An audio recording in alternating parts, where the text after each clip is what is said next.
Hello friends, आप सभी का स्वागत है हमारे यूट्यूब चैनल पर। तो सबसे पहले हैप्पी होली टू ऑल। भगवान आप सभी को जो है सारी खुशियां दे। तो प्रैक्टिस पेपर 1 में जो है हमने स्टार्ट किया था यूनिट 1, जो कि था communicable and non communicable disease के ऊपर। तो उसमें हमने जो है इंपॉर्टेंट क्वेश्चन डिस्कस किए थे और साथ ही आपको टिप्स दिए थे कि आप अपनी जो है नोट्स कैसे बना सकते हैं। तो उसी सीरीज़ में जो है अब नेक्स्ट जो क्वेश्चन है वो देखते हैं। तो क्वेश्चन नंबर 1 है, which lifestyle factor most commonly leads to heart disease. तो कौन सा ऐसा लाइफस्टाइल फैक्टर है जो हार्ट डिसीज़ की तरफ जाता है। पहला ही क्वेश्चन है, बड़ा सिंपल है। तो देखते हैं इसका आंसर क्या है। Smoking, balance diet, regular exercise या मेडिटेशन। तो हम डिसीज़ की अगर बात करेंगे तो स्मोकिंग जो है वो लाइफस्टाइल डिसीज़ के जो है मेजर कॉजेज़ में आता है। अगर यही क्वेश्चन दूसरे तरीके से पूछा जाता कि कौन सा बेनिफिट करता है तो हम बैलेंस डाइट या रेगुलर एक्सरसाइज पे जाते। अगला क्वेश्चन देखते हैं। अच्छा, मैं आपको बता दूं कि जो मैंने पिछली वीडियो में जो है आपसे डिस्कस किया था कि आप एक जो है वेक्टर, होस्ट, इस रिगार्डिंग जो है एक नोट्स बना के रखें। तो वो भी मैंने डिस्क्रिप्शन में डाल दिए हैं, तो वहाँ से आप लिंक पे क्लिक करके आप चेक कर सकते हैं। इतनी मैंने हेल्प कर दी आपकी कि इंटरनेट से आपको डाउनलोड नहीं करना पड़ेगा। तो चलिए क्वेश्चन अगला देखते हैं। Osteoporosis is primarily associated with the deficiency of. तो ऑस्टियोपोरोसिस क्या होता है ये भी हमने लास्ट वीडियो में डिस्कस किया था। ऑस्टियोपोरोसिस हड्डियों की डिसीज़ होती है, हड्डियां खोखली हो जाती हैं, फैन के जैसे हो जाती हैं। तो इसका सही आंसर है ऑप्शन नंबर सी, कैल्शियम। जब हमारी बॉडी में कैल्शियम आ जाए या विटामिन डी आ जाए तो इसमें कंफ्यूज नहीं होना है, ठीक है, कि सर ने बढ़ाया था कैल्शियम और यहाँ तो ऑप्शन आ गया बाई चांस के विटामिन डी, तो कौन सा लगाएं। तो कैल्शियम, विटामिन डी दोनों में से कुछ भी ऑप्शन आ सकता है। अगला क्वेश्चन देखते हैं। Which non communicable disease is most commonly link to ageing. Ageing क्या होता है? बुढ़ापा। तो कौन सी चीज़ है जो बुढ़ापे में होंगी? तो चलिए देखते हैं। अस्थमा, अर्थराइटिस, टाइफाइड या डेंगू। जल्दी से गैस करिए। तो इसका सही आंसर है option number B, arthritis. Arthritis होता है बुढ़ापे में, जो है ना, आप देखोगे जो हमारे घर में बूढ़े लोग हैं उनके हाथ पैरों में दर्द सा रहता है कि हड्डियों में थोड़ी आवाज़ें आती हैं। तो हड्डियों के जो कोने हैं, जिसको हम हिंदी में गठिया भी बोल देते हैं इस बीमारी को, तो उस बीमारी को अर्थराइटिस कहते हैं। तो ऑस्टियोपोरोसिस क्या था कि हड्डियां खोखली हो जाती हैं, और अर्थराइटिस में क्या है, उनके कोने थोड़े से बुरबुरे हो जाते हैं। अगला क्वेश्चन देखते हैं। Which of the following diseases is transmitted through contaminated food and water. Last video में भी ये क्वेश्चन जो था तो मैंने रिपीट किया है ताकि आपकी जो है प्रैक्टिस हो सके। तो इसका आंसर जो है देखते हैं आपने पिछली वीडियो से कुछ सीखा या नहीं। तो इसका सही आंसर है ऑप्शन नंबर डी, कोलेरा। मैं बार बार कह रहा हूँ कि क्वेश्चंस बार बार रिपीट होंगे ताकि आपकी जो मेमोरी है उसमें वो बैठ जाएं। और इनको, जैसे अभी तो ये सिंपल एमसीक्यू हैं, इनको हम बाद में true and false, match making, इन सब तरीक़ों से प्रैक्टिस करेंगे। तो अगला क्वेश्चन देखते हैं। Which communicable disease is caused by a virus and spread by saliva from animals. ये बड़ा आसान क्वेश्चन है कि कौन सा सलाइवा से फैलता है। Rabies, typhoid, malaria, diphtheria. तो इसमें हमने एनिमल की बात करी है, तो ऑप्शन नंबर ए, रेबीज़ सही आंसर है, क्योंकि मलेरिया मच्छर काटने से होता है, तो उसको हम एनिमल में तो नहीं रखेंगे। अगला क्वेश्चन है आपका। Which mosquito is responsible for spreading dengue fever. कौन सा ऐसा मच्छर है? पहली बात तो मच्छर नहीं काटते हैं, मादा मच्छर काटते हैं, फीमेल रिस्पॉन्सिबल होती है। जस्ट मजाक कर रहा हूँ, पर रियलिटी है कि जो मादा मच्छर है वही काटती है, मेल मच्छर जो फूलों पे घूमते हैं। तो इसका सही आंसर देख लेते हैं क्या है। फीमेल ऑडियंस जो है गुस्सा कर जाएंगे कि फीमेल्स का बोल रहे हैं। तो इसका सही आंसर है एडीज़, फीमेल एडीज़ मच्छर, तो ये काटता है। ऐसे ही आपका जो दूसरी बीमारी है मलेरिया, उसमें भी फीमेल आएगी। वीडियो पे कई गालियाँ पड़ेंगी मुझे लग रहा है। चलिए question number 7। Which of the following disease is also known as whooping cough. मैंने पिछली वीडियो में भी कहा था कि कौन सी इसके जो नेम्स होते हैं आते हैं कि इस बीमारी का दूसरा नाम क्या है। तो ये अब एक पूरी लिस्ट बना के रखिए, नोट्स अपने साथ साथ तैयार करते रहिए। तो इसका सही आंसर है ऑप्शन नंबर डी। अगला क्वेश्चन देख लेते हैं। Which communicable disease is characterized by a red rash and high fever. मतलब कौन सी ऐसी डिसीज़ है कम्युनिकेबल जिसमें जब फीवर तेज आता तो रैशेज हो जाते हैं। तो इसका सही आंसर देखते हैं क्या है, जल्दी से गैस करिए। तो इसका सही आंसर है ऑप्शन नंबर ए, मीजल्स, जिसमें जो है रेड रैशेज और हाई फीवर हो जाते हैं। जो मैंने नोट्स आपके साथ शेयर किए हैं, जो डिस्क्रिप्शन में लिंक मिलेगा, उसमें हर बीमारी का होस्ट, वेक्टर, उसके बाद mode of transmission, symptoms, vaccine, वो सभी उस लिस्ट में हैं। आप चाहें तो उसका प्रिंट आउट लेके रख सकते हैं, ताकि जब आप प्रैक्टिस करेंगे अपने आप या वीडियो के थ्रू जैसे मैं करा रहा हूँ, तो उसमें आपकी हेल्प हो जाएगी। नेक्स्ट क्वेश्चन है, which disease is commonly spread through sexual contact, कि सेक्स अगर कर रहे हैं तो कौन सी बीमारी फैलने के चांस हो सकते हैं। तो एड्स, HIV ये तो हमने सुना है, लेकिन इन ऑप्शन में से आप देखिए कि इनमें से कौन सा रहेगा। TB, टाइफाइड, मम्स या हेपेटाइटिस बी। तो सही आंसर है option number D, hepatitis B. तो हेपेटाइटिस बी जो है वो सेक्सुअल जो एक्टिविटी है उसके थ्रू बड़ी जल्दी से फैल सकता है, आसानी से फैल जाता है, और ये लीवर को बहुत जल्दी इफेक्ट करता है। चलिए अगला क्वेश्चन देखते हैं, which disease leads to swelling of the salivary glands. जो सलाइवरी ग्लैंड्स होते हैं, जो हमारे मुंह में जो है ना थूक बनता है, तो वो ग्लैंड्स के थ्रू प्रोड्यूस होता है। तो कई बार ना गले में हम बोलते हैं कि गले में जो है कई बार खट्टा ज़्यादा खाने से गंठू हो जाते हैं, तो सलाइवरी जो ग्लैंड्स है वो उसकी सूजन आ जाती है, तो इसको मम्प्स बोलते हैं। तो अगर सलाइवरी ग्लैंड्स हैं, अगर वो सूज जाएँ, उसमें कुछ प्रॉब्लम आ जाए, तो उसको मम्प्स बोलेंगे। नेक्स्ट क्वेश्चन है, which of the following diseases is transmitted by ticks. अब पहले टिक्स क्या होता है, तो टिक्स ये पिस्सू जो खटमल वगैरह होते हैं, तो इनसे कौन सी डिसीज़ फैल सकती है। जैसे ना कहीं होटल में जाते हैं, वहाँ रुकते हैं, तो बेड्स ज़्यादा साफ़ नहीं होते, तो इसका सही आंसर है option number C, Lyme disease. तो नेक्स्ट टाइम होटल में जाए तो ध्यान रखें कि वहाँ पे खटमल वगैरह ना हो। अगला क्वेश्चन देख लेते हैं, which of these is a symptoms of hepatitis. अभी हमने बात की हेपेटाइटिस के बारे में कि हेपेटाइटिस का कौन सा सिम्टम रहेगा, joint pain, jaundice, skin rashes या ब्रीथिंग डिफ़िकल्टी। तो जॉन्डिस में क्या होता है, जॉन्डिस में आपका जो लीवर है वो इफेक्ट करता है, जो इसको हम हिंदी में पीलिया भी बोलते हैं, तो सेम हेपेटाइटिस का भी रहेगा। नेक्स्ट क्वेश्चन है, which of these diseases can be prevented by maintaining good hand hygiene.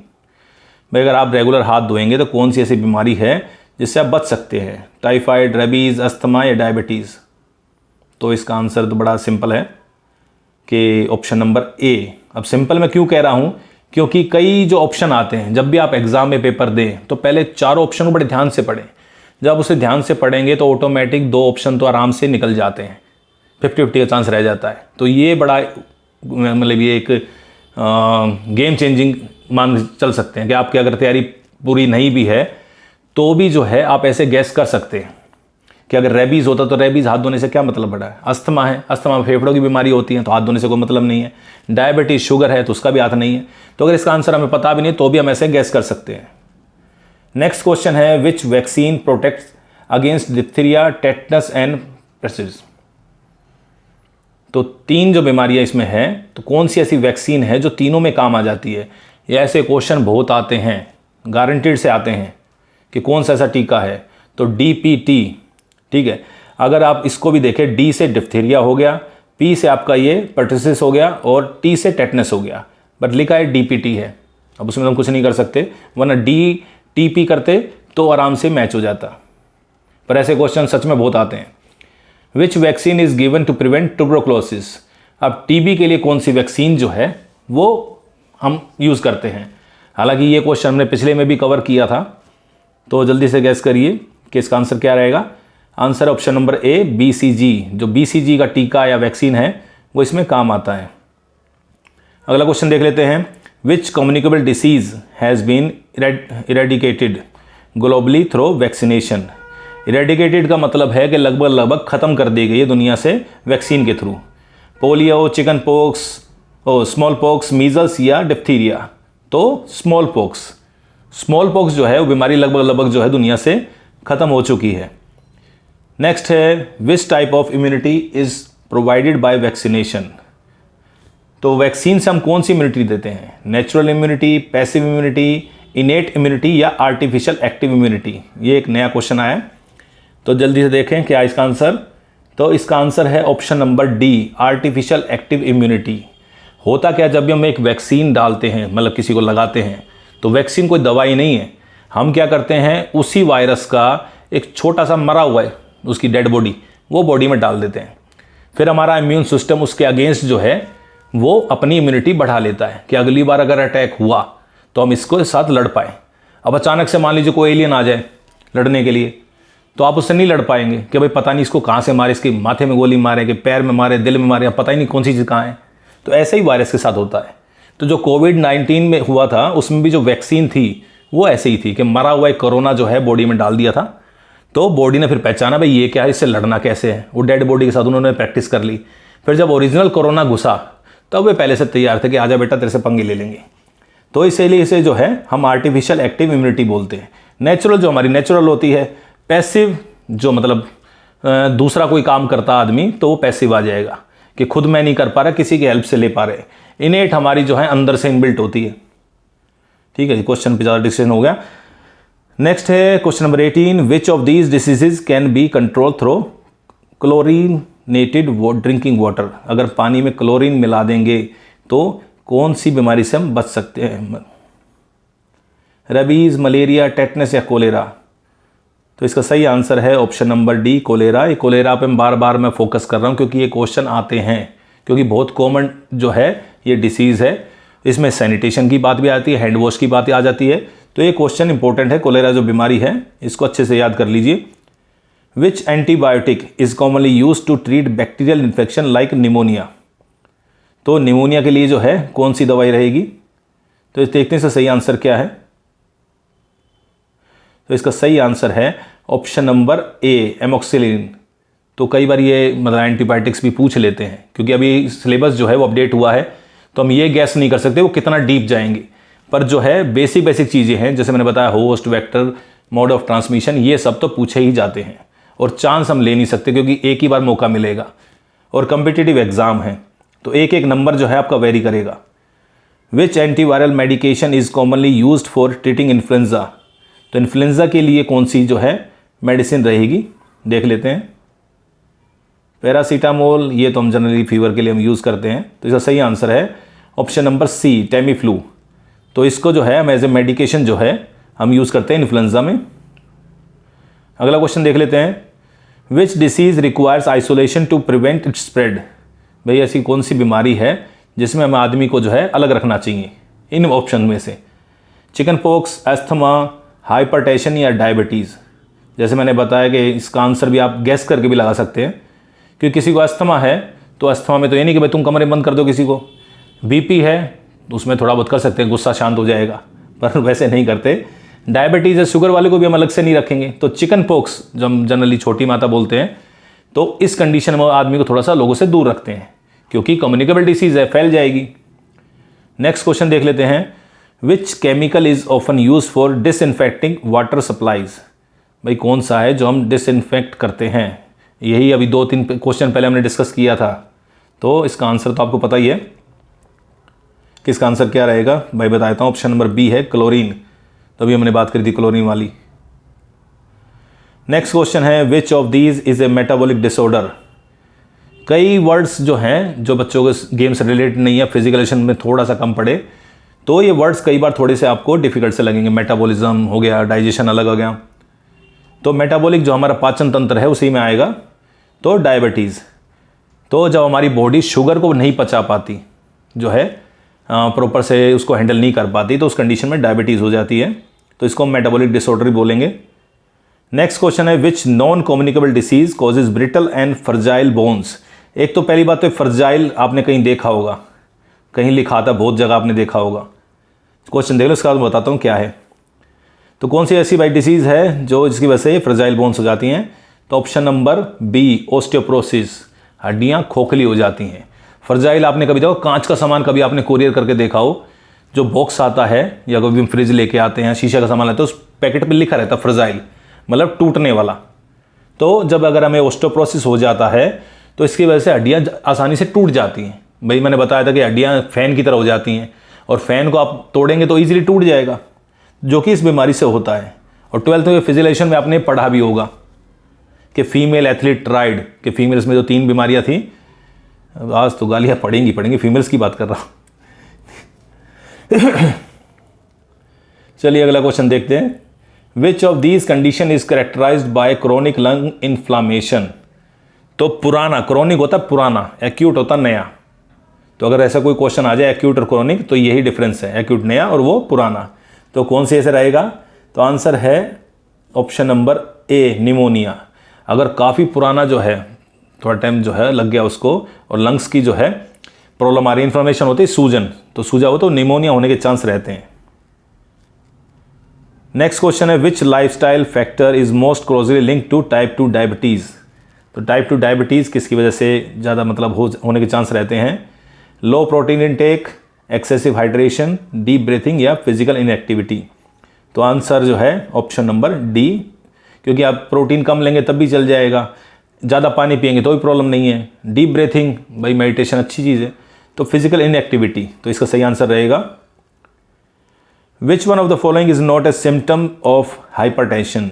Hypertension मैंने बात की थी, क्या होता है? High blood pressure.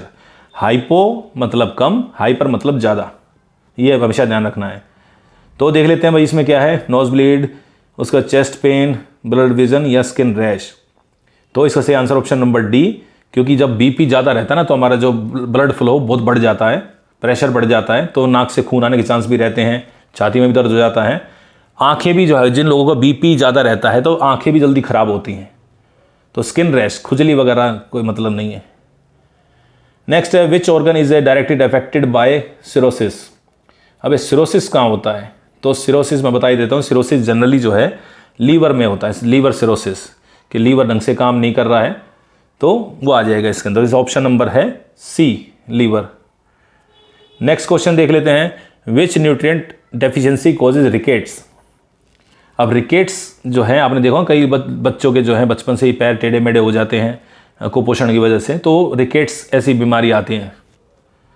तो इसमें ऑप्शन देख लेते हैं। Option D vitamin D, iron, calcium या जिंक। तो इसका सही आंसर है option number A, vitamin D. अगर हमारी जो है डाइट में, मतलब डाइट या बॉडी में विटामिन डी अगर कम है तो उसकी वजह से रिकेट्स होने के चांस बढ़ जाते हैं। नेक्स्ट देख लेते हैं which hormone is lacking in people with type 1 diabetes. पहले तो बता दूं, डायबिटीज़ जो हैं 2 तरीके की होती हैं, आप नोट कर सकते हैं, टाइप 1 डायबिटीज़ और टाइप 2 डायबिटीज़। टाइप 1 होती है जो हमारे ज़्यादातर जेनेटिक हो जाती है। टाइप 2 हमारी होती है जो हमारी गलतियों की वजह से, जो हमारी लाइफस्टाइल जो प्रॉब्लम है उसकी वजह से होती हैं, कि हमने जो है इनएक्टिव हैं या डाइट प्रॉपर नहीं है, शुगर ज़्यादा खा रहे हैं, तो उस वजह से हो जाती है। तो इसमें जो है मेन फैक्टर इंसुलिन, जो इंसुलिन हार्मोन है वो शुगर को पचाने का काम करता है। जब इसमें कुछ गड़बड़ी आ जाती है तो उसको हम डायबिटीज़ बोलते हैं। तो ये आज के हमारे जो है 30 क्वेश्चन हो गए। नेक्स्ट में हम अगले टॉपिक कवर करेंगे और साथ साथ में जो है आने वाली वीडियोज़ में और भी जो है क्वेश्चंस की प्रैक्टिस करेंगे। तो अगर वीडियो अच्छी लगे तो लाइक करिए, कमेंट करिए। Thank you.